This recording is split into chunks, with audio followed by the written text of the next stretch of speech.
Welcome to Sweet Life Beat Life. We hope this video helps. In this video, I will explain how to jump-start your Toyota Camry. First, prioritize safety by gathering essential gear like gloves and eye protection. Make sure both your Camry and the donor vehicle are completely turned off. Then, carefully position the donor vehicle close enough so the jumper cables can reach, but ensure the cars are not touching each other. Now, let's connect the positive cables. Take one red jumper cable clamp and securely attach it to the positive terminal of your Camry's dead battery. Next, connect the other red clamp to the positive terminal of the donor vehicle's working battery. Always double-check that these connections are firm and free from any corrosion. For the negative connections, take one black clamp and attach it to the negative terminal of the donor vehicle's battery.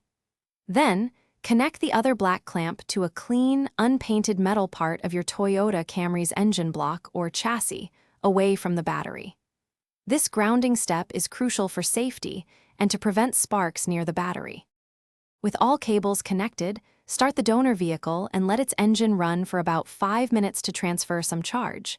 After this, try starting your Toyota Camry. Once your Camry starts, let it run for a few minutes. Finally, carefully disconnect the cables in the exact reverse order you connected them, starting with the negative clamp from your Camry. Thanks for watching. Consider subscribing if we helped you.